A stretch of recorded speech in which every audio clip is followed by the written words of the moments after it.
প্রতি বছর বাংলাদেশ থেকে অনেক মানুষ বিদেশে পড়তে আসে। Some of them come for their bachelor's, but a lot of people come for their master's and PhD program because of a lot of different reasons.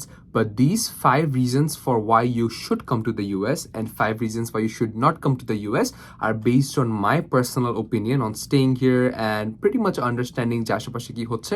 So I hope this video will give you an idea on why US could be the country for you or might not be the country for you. So let's get started.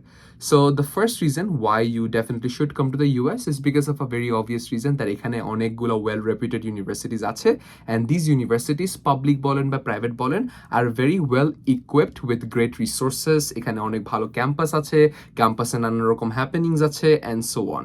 Pretty much a very standard reason. The second reason why you should be coming to the United States of America is that এখানকার মেজরগুলা অনেক flexible. একটা উদাহরণ দিই, suppose আপনি এখন high school থেকে graduate করেছেন, যেটা অনেক মানুষই গ্র্যাজুয়েট করে, ওরা হয়তো জানে না যে ওরা আসলে লাইফে কি চায়, ওদের কোন সাবজেক্টটা পছন্দ। US is probably the only country which provides you with this much flexibility while choosing your major. So suppose you are applying as a computer science major in the UK. ইউকেতে আপনাকে কম্পিউটার সায়েন্সে admit করা হবে, and আপনাকে গ্র্যাজুয়েটও করতে হবে computer সায়েন্সে। Doesn't matter যে কম্পিউটার সায়েন্স পড়ে আপনি ডিপ্রেসড হয়ে যাচ্ছেন, মারা যাচ্ছেন, না কি করছেন। আনলাইক দ্যাট, ইউএসএতে the curriculum most of the time is a little bit more flexible. আর ফ্লেক্সিবল বলতে আমি কি বুঝাই, মেবি আপনি এখানে কম্পিউটার সায়েন্স হিসেবে এসেছেন, বাট এখানে আসার পর আপনার কম্পিউটার সায়েন্স ভালো লাগলো না, you can definitely switch your major to any other major you feel like, if it goes with the university standards. আমাদের যেমন ইউনিভার্সিটি অফ মিশিগানের রুল হচ্ছে, মেবি আমি আবার মেজর চেঞ্জ করে অন্য একটা ডিপার্টমেন্টে চলে যেতে না পারি, কিন্তু ইঞ্জিনিয়ারিং এর মধ্যে আই ক্যান রিভলভ। লেটস আমার যদি কম্পিউটার সায়েন্স ভালো না লাগে, আমি ইন্ডাস্ট্রিয়ালে শিফট করলাম, ইন্ডাস্ট্রিয়াল ভালো না লাগলে আমি এনভায়রনমেন্ট ইঞ্জিনিয়ারিং এ শিফট করলাম, ওটা ভালো না লাগলে আমি maybe climate and space science engineering এ শিফট করলাম। But there is an opportunity for me to add a major, subtract a major, change my major and so on, যেটা অনেক দেশে allowed না, and this flexibility comes in very very handy. The third reason হচ্ছে cultural diversity. I am pretty sure that cultural diversity পৃথিবীর প্রত্যেকটা কন্টিনেন্টের প্রত্যেকটা country university আছে, কিন্তু আমেরিকার মতন ডাইভার্স নেশন আপনি আসলে কোথাও পাবেন না। অ্যান্ড এটা আমি আমার অনেক ক্যানাডা এবং অস্ট্রেলিয়ার ফ্রেন্ডসদের থেকে কথা বলে জেনে ভেরিফাই করে জানাচ্ছি that most of my friends in the US also feel the same. আমি একটা এক্সাম্পল দিই, আমি বর্তমানে একটা 3 বেডরুম অ্যাপার্টমেন্টে আছি। আমার 2টা রুমমেট, একজন হচ্ছে ফিলিপিন্স থেকে, একজন হচ্ছে চায়নার থেকে। এবং এটাও যদি আমি ইনক্লুড না করি, one of my closest friend is from India, one of my best friends is from Nepal. তো এরকম করতে করতে আমি মিনিমাম 50টা কান্ট্রি নাম বলতে পারবো যেখান থেকে আমি মানুষদেরকে চিনি। অ্যান্ড এই এক্সপিরিয়েন্সটা ইজ ওয়ে মোর ভ্যালুয়েবল দেন আমরা কি শিখতেছি in a course. Because let's face it, আমরা যেটা বাংলাদেশে লেটস সে কম্পিউটার সায়েন্স পড়তাম, ওই একই থিওরি কিন্তু আমরা এই দেশেও পাচ্ছি। The major difference is the experience, the cultural experience. আপনি যখন একটা বড় কোম্পানির সিইও হবেন, আপনাকে I think the first thing you have to understand is empathy for people of different culture, race, diversity. And এই জিনিসটা আসলে তখনই সম্ভব যদি আপনি একটা আর্লি স্টেজ থেকে আপনাকে এইসব ডিফারেন্ট কালচারসে এক্সপোজ করেন। বিকজ লেটস ফেস ইট, আমাদের বাংলাদেশে এত বেশি কালচার নাই, তো আমরা যদি একটা ডিফারেন্ট রেস বা সেক্সুয়াল ওরিয়েন্টেশনের মানুষদেরকে দেখি, আমরা গালিগালাজ করা শুরু করে ফেলি। আপনার ওপিনিয়ন থাকতেই পারে, but at the same time আমরা যখন একটা ইন্টারন্যাশনাল স্ট্যান্ডার্ড, একটা গ্লোবাল অর্গানাইজেশনের ফিউচারে গিয়ে কাজ করব, এইসব জিনিস আমাদেরকে মাথায় রাখতে হবে। সো এইসব জিনিস আই ফিল দ্যাট আমাদের ইউএস এর ক্যাম্পাস আমাদের এই কালচারাল ডাইভার্সিটিটা অনেক ভালো মতন শিখায়। It helps you grow as a person. So that was the third reason. The fourth reason হচ্ছে ইন্টার্নশিপ অ্যান্ড কো-অপ কালচার। এটা আমার পার্সোনালি অনেক ভালো লাগে। এই জিনিসটা আমি ক্যানাডাতে একটু দেখেছি, আর Waterloo is very known for its co-op program, but overall I feel like this internship co-op culture is way existent in US compare to any other countries. Freshman year থেকেই যে একটা ইন্টার্নশিপ খোঁজার ব্যাপার থাকে, ফ্রেশম্যান ইয়ারের পরেই অনেক মানুষ দেখা যাচ্ছে যে টপ কোম্পানিজে টিকে যাচ্ছে, ইন্টার্নশিপ করছে, মাসে প্রায় 10-15 হাজার ডলার্স ইনকাম করছে, which is pretty much like 10-15 lakh taka in a month. এরকম অনেক এক্সাম্পলস আছে which pretty much shows that এই দেশে যে ওয়ার্ক এক্সপিরিয়েন্সটার ভ্যালিউ আছে from a very young age, ওটা আমি অন্যান্য জায়গায় দেখি না। আর এই জিনিসটা আপনি যত একটা কম্পিটিটিভ ইউনিভার্সিটিতে চান্স পাবেন ওটা তত দেখবেন। ফর এক্সাম্পল, আমি ফ্রিকোয়েন্টলি ইস্টার্ন মিশিগান ইউনিভার্সিটিতে যাওয়া আসা করি। আমি বর্তমানে ইউনিভার্সিটি অফ মিশিগানে, এই দুটো ইউনিভার্সিটি অনেক কাছাকাছি। ইস্টার্ন মিশিগান তত একটা কম্পিটিটিভ ইউনিভার্সিটি না। UMass on the other hand is very competitive. দোনো জায়গায় মানুষ ইন্টার্নশিপ খুঁজছে, কিন্তু the level, the extent to which the people in UMesh are more, let's say, passionate, ওই প্যাশনটা আমি ইস্টার্ন মিশিগানে, যেখানে আমার অনেক বেস্ট ফ্রেন্ডস পড়ে, ওখানে আমি এটা কম দেখেছি। বাট স্টিল ওরাও করে, আমরাও করছি। So I think this is also a very common difference, যেটা আমাকে অনেক মানুষ জিজ্ঞেস করে, ভাই একটা টপ র্যাঙ্ক ইউনিভার্সিটি আর একটা লো র্যাঙ্ক ইউনিভার্সিটির মধ্যে প্রাইমারি তফাৎ কি? They get the same treatment. অনেক জিনিস আমার ইস্টার্ন আরও বেশি ভালো লেগেছে, কিন্তু আই থিঙ্ক ওভারঅল আমরা দুজনই, আমরা মানে টপ র্যাঙ্ক ইউনিভার্সিটি, মিড টিয়ার ইউনিভার্সিটি, লোয়ার টিয়ার ইউনিভার্সিটি, এটা আই থিঙ্ক ইউএস এডুকেশন সিস্টেমে আছে যে সামারে মানুষ ইন্টার্নশিপ করবে, ফল এবং উইন্টারে মানুষ পড়ালেখা করবে। অ্যান্ড এই কালচারটা is very very nice, because it actually gives you a great head start. যখন আপনি গ্র্যাজুয়েট করবেন, দুজন মানুষ, ওর অনেক ইন্টার্নশিপ আছে, ওর কিছু নাই, this person has a better chance of getting hired as a full time employee. আমার গলা ভেঙে গেছে, the weather is very very cold. So let's get to the fifth point. The fifth point is a very common point. এটা মানুষ যতই neglect করুক, dictionary থেকে বের করে দিক, এটা অ্যাকচুয়ালি ইম্পর্টেন্ট। সেটা হচ্ছে ফাইন্যান্সিং। ইউনাইটেড স্টেটস অফ আমেরিকার currency is definitely way more stronger than any other currencies. আপনারা এখন বলতে পারেন যে আচ্ছা, ইউরোর ভ্যালু তো অনেক বেশি, তো আমরা ইউরোপ কেন যাচ্ছি না? কারেন্টলি ইউরোপের condition is not that good, which is the same for the US.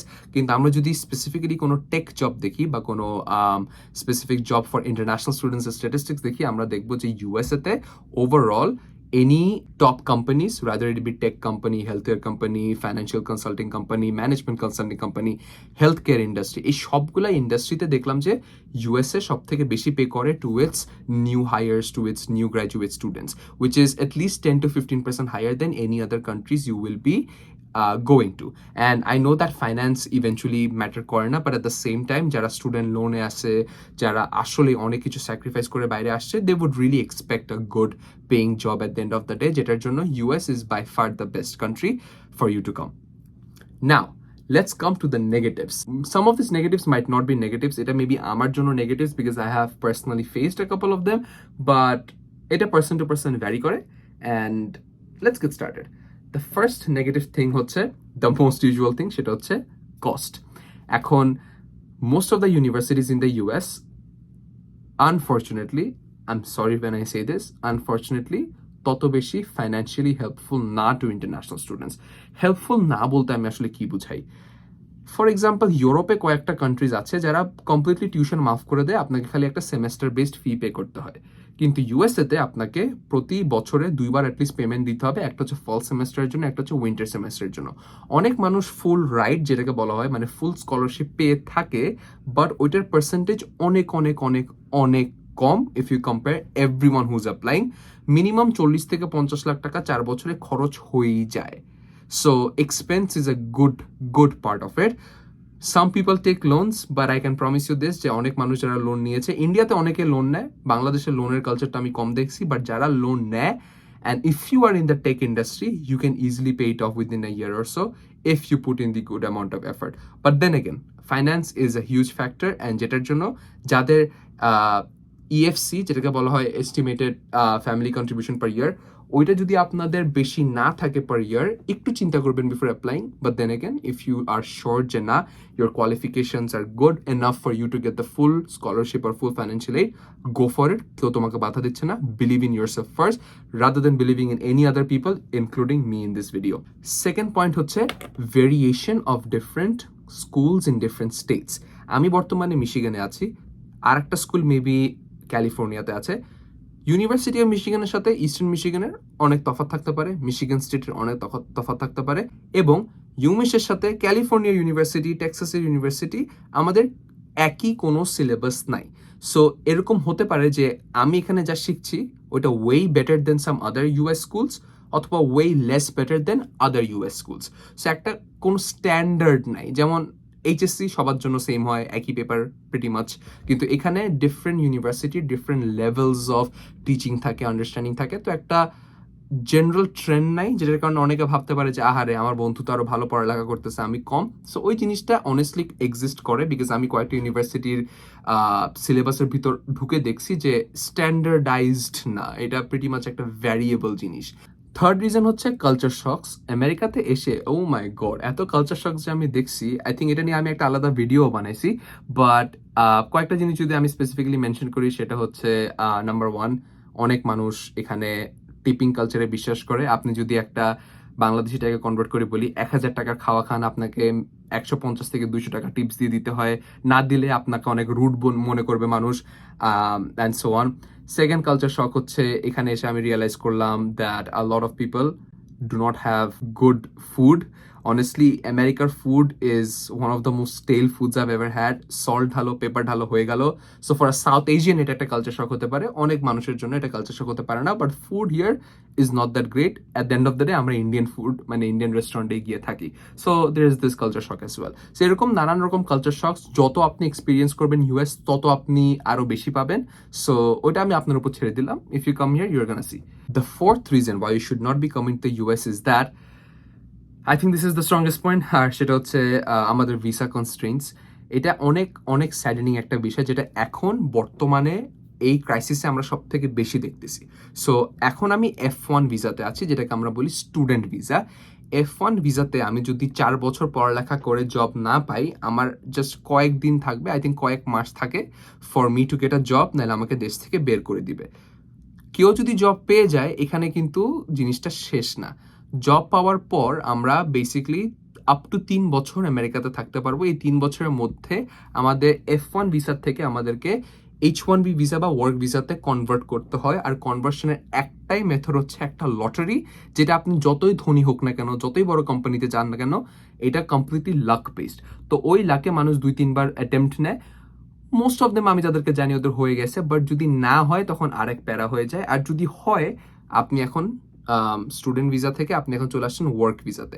Work ভিসাতে ভাবেন যে বর্তমানে যেটা হচ্ছে, আপনি ভাবেন যে ফেসবুকে বা টুইটারে ছিলেন, আপনাকে আপনার এমপ্লয়ার বের করে দিছে, you only have 60 days to get a job, নাইলে আপনি টাটা বাই বাই, আপনার আবার দেশে চলে আসতে হবে। এখন এই জিনিসগুলো আসলে কিছু ভ্যারিয়েবলসের উপর ডিপেন্ড করে, যেটা আসলে আপনার হাতে নাই। মাঝে মাঝে ট্রাম্প অ্যাডমিনিস্ট্রেশন অনেক কিছু বন্ধ করে দিছিল, সামনে আবার ট্রাম্প আসতে পারে, তো ওখানে অনেক সমস্যা হতে পারে। বাট ওইসব কি আমাদের হাতে আসছে? না। সো এটা নিয়ে যত আমরা চিন্তা করি, যেমন আমি এটা নিয়ে অনেক চিন্তা করি, আর আমি যত চিন্তা করি তত ডিপ্রেসড হই। তো লজিক হচ্ছে যে এটা নিয়ে চিন্তাই করার দরকার নাই। You do you go with the flow and try to change things which you actually can change, rather than focusing on things যেটা নিয়ে আসলে মাথা ব্যথায় খালি বাড়বে, আর কিছু বাড়বে না। So a lot of visa constraints। আর একটা স্যাডেনিং পার্ট হচ্ছে আমরা ফ্রিল্যান্সিং আসলে করতে পারি না। ফর এক্সাম্পল, আপনারা যে ভিডিওটা দেখতেছেন, আপনারা ভাবতেছেন যে আচ্ছা আমি কন্টেন্ট ক্রিয়েটর হয়ে গেছি, আমি অনেক টাকা ইনকাম করতেছি। আনফর্চুনেটলি এটা আমি জাস্ট একটা হবি হিসাবে করি। আমি এটাকে একটা চাইলেও ভাবেন যে আমি আজকে অনেক বড় একটা ক্রিয়েটর হয়ে গেলাম, আমার অনেক অঢেল টাকা মানে হওয়ার পসিবিলিটি আছে।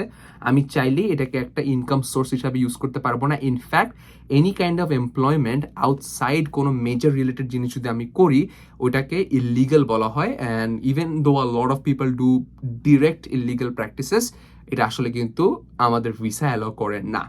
সো অনেক ইনকাম সোর্সের ওয়ে বন্ধ হয়ে যায়, যেটা মেবি অস্ট্রেলিয়াতে বা অন্য কান্ট্রিজে আপনি ইজিলি করতে পারবেন। The fifth point why you should not be coming to the United States is something যেটা অনেক দেশেই আমরা ফেস করবো, ডাজন্ট ম্যাটার কোথায়, সেটা হচ্ছে home sickness. The thing is, south এশিয়ার থেকে ইউএস এবং কানাডা অনেক দূরে, আর let's say other countries like Europe এটার থেকে আরো কাছে obviously, and let's say Malaysia এবং হংকং, যেখানেও আরো বাংলাদেশ থেকে মানুষ পড়ালেখা করতে যায়, ওগুলো ক্লোজার। কথার কথা, আজকে যদি আমার অনেক হোমসিক লাগে, আমি চাইলে কিন্তু বাংলাদেশ ফেরত যেতে পারবো না। হয়তো পারবো, প্রথমে একটা 2-3 লাখ টাকার টিকেটের কথা আসে, এরপর আসে যে আমি কি পড়ালেখা ছেড়ে 2 দিন ট্রাভেল করে আবার যেতে পারবো না কিনা, আবার 2 দিন লাগবে ট্রাভেল ব্যাক করতে। সো এইসব জিনিস আসলে চিন্তা করলে লাগে যে আচ্ছা আমি কি আসলে ইউএস যাবো, এটা একটা অনেক বড় কমিটমেন্ট, প্লাস বাবা মার কথা তো অনেক মনে পড়ে, that's like a regular thing.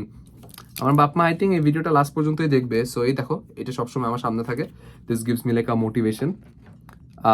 কিন্তু হ্যাঁ, যেটা বলতেছি যে homesickness is a very real thing, but at the end of the day তোমার বাবা মা তোমাকে পাঠাচ্ছে so that you can learn this skills in a very reputed college and try to make the world a better place by using your skills in the practical world, right? So ওই কথাটা চিন্তা করলে আবার এইসব জিনিস কেটে যায়। But at the end of the day একটা দূরের কান্ট্রিতে আসা is definitely challenging in terms of home sickness, but এটা কাটানো অনেক easy because as I said আমরা আমাদের টু ডুজে ফেরত চলে যাই। যে কালচারটা আছে এখানে, যে এনভায়রনমেন্টটা আছে, যে ক্যাম্পাসটা আছে, it really helps you grow as a person. So that is it. That is the end of the video. If you liked it, do let me know. যদি আমি এটা অন্য কান্ট্রিজের জন্য করতে পারি, I will definitely do that. But at the end of the day, if you ask me যে ভাইয়া USA তে কি আসবো, I would say 100%. কারণ হচ্ছে আমরা যে অ্যাডভান্টেজেসগুলোর কথা বলছি ওগুলো আপনি অন্য দেশে পাবেন না, কিন্তু যে ডিসঅ্যাডভান্টেজেসগুলোর কথা বলছি ওগুলো কিন্তু আপনি ইজিলি মিটিগেট করতে পারবেন। So at the end of the day it's a win win situation. And যেটাই হোক না কেন, আই ফিল লাইক যেখানে আমরা পড়ি, if you have the potential, if you have the capability, your degree does not matter. So come here, get the experience and try to do something for your community. This is the video, and I'll see you guys soon.